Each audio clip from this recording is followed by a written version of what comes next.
I'm so sorry. I promise you guys I had another video lined up for y'all today. I was going to do a little bit more film review for you guys, but the winter got to me, man. Started gushing blood, got it all over me. I had to change the shirt out here, guys, the whole 9 yards. So, my bad. I got y'all tomorrow with some of that stuff. Today, though, so I had to adjust to make a quick video that I already had all the information for. Today, guys, I want to talk to y'all about the offseason, essentially. I want to talk about this defensive line, the salary cap, and the consequences of what's coming up. All right, y'all. Let's get it.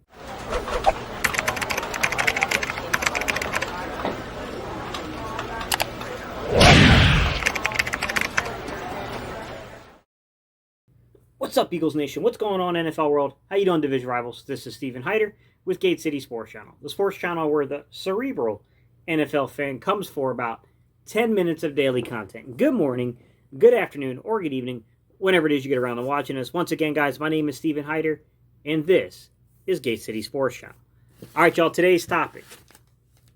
Hey, man, we're talking about salary cap issues here with the Eagles, okay? We're going to talk about, in particular, how this is going to affect the defensive line for the Philadelphia Eagles, this defense in general, because let's be real, we're in need of a rebuild. And I just want to be upfront with you guys. I want to be upfront with you, and I'm going to tell you exactly what's going on. As it currently stands, and I'll give you the numbers behind me, we currently have a projected cap liability of $94,604,761. Of that cap liability, okay, if we look at the current year's salary, we do have cap room of $22,679,128 that we can defer to the following season. If you take those two, that comes to a cap liability in total now of $71,920,000. All right, how do they figure this out? To begin with, part of this is a projected salary, okay? So you got to keep in mind, right now they're projecting that the salary cap for next year would be $176 million, all right? We're $71 million over that currently. Don't fret, don't sweat it. These numbers, I mean, they matter in terms of what you can do, but they don't matter in terms of being overly concerned about this stuff because the league mandates you get under that number. So we'll get under the number by the league mandate, guys. Don't worry about that aspect of it. The aspect that I'm concerned about is how this might reshape and, redo the roster as a result of this. Because here's the situation in its entirety, guys. So, for 2021, we have 52 players under contract. For training camp, you got to get 90 guys under contract, but keep in mind, only 51 of the top salaries count against your training camp roster. Then when you get into the regular season, it goes up to your 53-man roster, guys, all right? That's the pure numbers behind this. This is how this all works, okay? With that in mind, you guys have all the factual information about the way these numbers are going to shape out. I want to talk to you guys about the specifics of the contracts, what we have coming up, and what's going on at defensive tackle. So without further ado, here we go.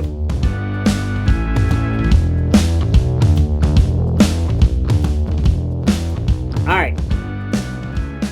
The Eagles have a lot of high-priced players. Defining high-priced players as in 2021, we have 12 players who will earn more than $10 million.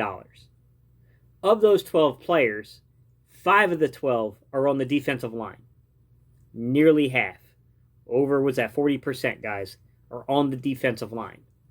So out of all the places where money could come from, we have to be questionable about what's going to happen along the defensive line here.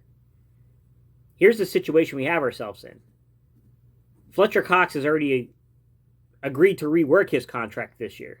I highly doubt he's going to do it again twice in one single year. So Fletcher's already kind of given the money he's going to give. It would be up to the organization to what it does in response to that. Now, this is what I can tell you. Fletcher Cox is the second highest paid player on the Philadelphia Eagles team.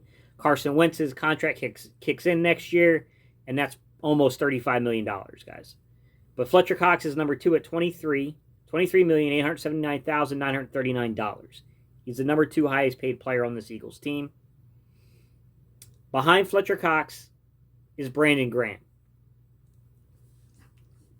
Brandon Graham is one of the guys I hate to even talk about in this manner of being expendable. because, man, did he have a good season, and man, does this guy just exemplify everything it means to be a Philadelphia Eagle. And please note, this does not mean that he's gone. It just means he will not be here likely at this figure. Brandon Graham is the 4th highest paid player for the 2021 season currently as it stands for the Philadelphia Eagles. He will earn $17,928,000. We all know that ain't going to happen. They're not going to pay him almost $18 million for 2021 at the age of like 33-ish. It's not going to happen. The 3rd highest defensive lineman and the 7th highest paid player overall is this past season's rookie free agent signing, Javon Hargrave. Javon Hargrave is scheduled to make $15.2 million, okay? But he's a recent signee. It would seem he would likely stand the test of time in terms of not being cut. The 4th highest paid player along this D-line, though, is none other than Malik Jackson. Here's the deal with Malik Jackson, guys. He's 2 off seasons ago. He was one of the big splashes we made. And he is scheduled in 2021 to be the 9th highest paid player on this roster, the 4th highest paid defensive lineman, at $13,611,000. $13,611,000. I would say that Malik Jackson's in trouble, or he's going to need to restructure more than likely here. The 5th highest paid defensive lineman and the 12th highest paid player on the Eagles, period, so he's the last player making over $10 million, is Derek Barnett. Derek Barnett is scheduled to make $10,051,000. We picked up his 5th-year option, and that's why he's scheduled to make this kind of dough, guys. But that's the situation. Outside of these 5 guys, we only have 3 more guys under contract. And that's what I want to go into now is who's under contract and what would the roster look like if we minus ourselves these guys.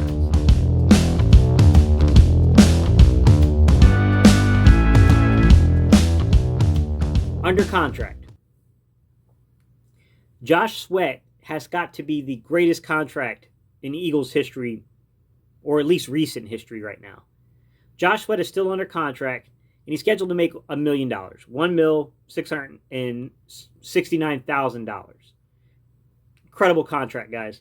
Josh Sweat, yeah, we're going to have to bank and pay him after this season coming up, but we got things in our favor for this year coming up at least. The other young guy we have under contract is a guy who hasn't had an opportunity to play a lot, but we gave up a 4th-round pick for, which is Jannard Avery, who's under contract for $920,000. And then the last player we have under contract is one of the big undrafted rookie free agent signings we pulled off this past year, which is Raekwon Williams, who is scheduled to make $805,000. So we know the 5 highest paid guys, the guys who are very susceptible to something happening. We know the 3 guys who are likely to stick it out and make it here just because of the money situation. In fact, they're still under contract. So who's really being lost in the shuffle? Well, I mean, to be honest, there's 4 guys whose technically their contracts are going to expire. Well, I guess 6 if you want to get technical. Which is Vinny Curry, Joe Osman, T.Y. McGill, Hassan Ridgeway, Trayvon Hester, and Matt Leo. But let's be real, only 2 of those are significant and makes you, I'm pretty sure we're going to move on from Vinny Curry because he's on the other side of 30. He's been here. He's won a Super Bowl with us. We appreciate everything about Vinny Curry. It's unlikely Vinny Curry's back. Hassan Ridgeway has been one of the bigger disappointments because this kid has a lot of talent. When I say disappointment, I don't mean that he hasn't produced for us. I mean he hasn't been on the field enough for us. 2 straight seasons of being injured. This guy was definitely worth the 6th-round pick or something we traded away from, 6th, 7th-round pick we gave away from him. He's a kid that you would have liked to have seen played more. Maybe it works in our favor because maybe we can get this kid underneath a really good contract. But he is a big component that could be gone. The other guys are really practice squad level guys. And, I mean, they could be back. Or they could depart. Who knows? You got Joe Osman. He's been around the organization for a while now. There'll probably be some interest around Joe Osman, but it's not like you're going to be in a bidding war for Joe Osman. You have T.Y. McGill, who's been around the organization a couple times now. NC State guy myself. Trayvon Hester, big punt block, 2018. He's been around this organization for a while too. And then Matt Leo, the plumber himself from Australia, I believe, played at Iowa State. We'll see what happens with Matt Leo. But that's the thing, guys. Look at who's coming, who's going, the uncertainty here. There's some decisions to make, and let's talk about some of those decisions.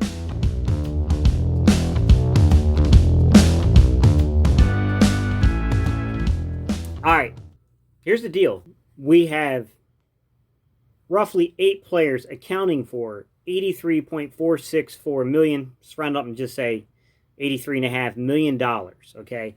Out of the $270.6 million cap liability we have currently, which that equals up to 31% of the 270.6 cap liability we have for 2021 coming out of 8 players. 31% of it.